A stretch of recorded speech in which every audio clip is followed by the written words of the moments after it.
My name is Matthew Overton. I was an infantry officer of the Armed Forces at the time.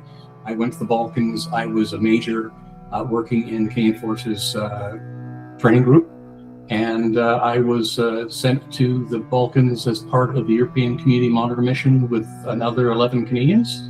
And so for the 6 months I was there, from late February to beginning of September of '93, I was an honorary European for the purposes of the mission.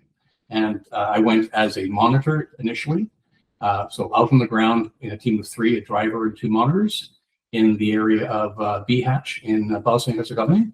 And then I became the operations officer for Regional Center Zagreb, based at the Hotel E in Zagreb.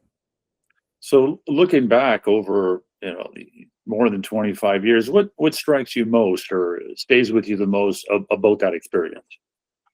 The time I was there was not so difficult militarily, although there were some areas that were having a great deal of problems, for example, Srebrenica.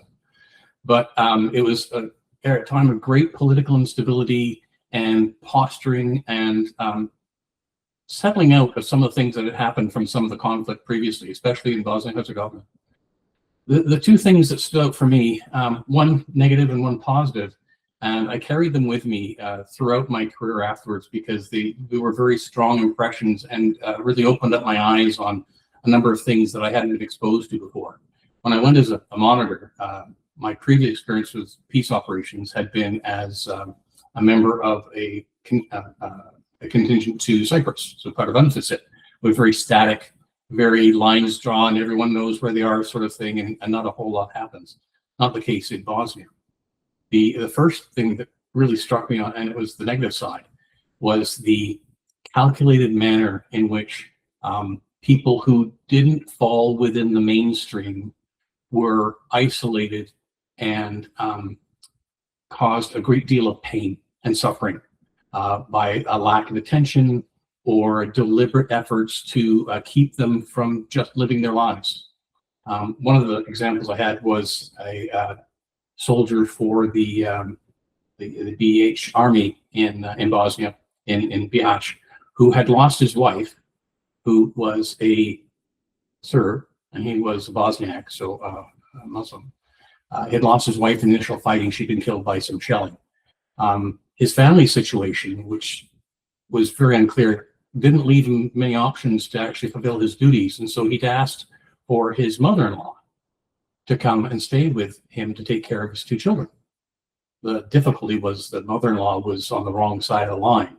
And while the authorities on the other side had been convinced by some of the international non-governmental agencies to allow this 85-year-old woman to move across the line and live with this soldier and take care of the children, the authorities on his side were completely disinterested. And the impression I got was because he had not been so fortunate as to love someone that came from his own background, that he was going to suffer the consequences. And that was a deliberate choice they were making. And well, that is sort of pointing out one group on many occasions where people were very isolated and disadvantaged, not because of anything they'd done but because of who they were. And that stayed with me in terms of how that very deliberate, extreme position on who people are and what they should be as opposed to what they are stayed with me throughout my entire career. And so I found myself constantly working to see if I could advocate, I guess would be the word, for individuals who, for whatever reason, weren't being well treated by people in power simply because they weren't necessarily doing everything that the person in power would like them to do. And that was an unfair position. So that stayed with me my entire career. I had some successes after that and a fair number of failures, but it certainly colored my approach to the world. The second thing that really struck me quite forcefully was the nature of the non-governmental agencies working in these sort of situations. And the positive aspect was the unexpected power and authority and robust approach they brought to their duties. And that was across the spectrum, from the Association of Red Crosses that were operating through some of the big name groups, they had a fairly well-defined, very well-defined idea of where their authority and power came from. And it wasn't just because of their name. And the example that really stuck out for me in this was the International Red Cross representative who was working in the area of Bihać, and used his position and the food that was provided to him to deliver to the areas held by the Bosnian Serbs as a very powerful tool to get what he needed to do to execute his mission. He wouldn't allow them to take control of the situation. I think 3 times they orchestrated the arrangements for crossing, came to the crossing site. The Bosnian Serbs weren't going to do what they said they were going to do. He turned around and left. The 4th time, they let him go all the way through the villages that he wanted to go to and distribute it to the people the way he wanted to. So he was very, very powerful, robust, and determined to meet his mandate. And that was really interesting to see. And it certainly, with my other experiences later in life, echoed that again, how effective they are. Certainly when I was in Afghanistan at Kabul, working as part of the High Commission embassy there, and working with both the embassy staff as well as having occasion to work with a number of international groups there.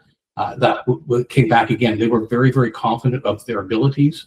They knew what their power was and what it wasn't, and they worked their space tremendously well to have good effect.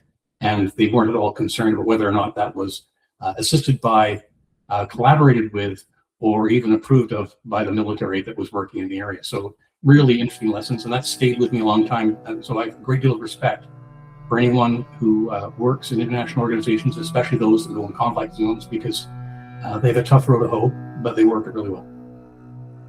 Well, thanks for sharing that today and helping us to understand a little bit more about the complexities of that situation that you found yourself in. Thanks again. You're welcome.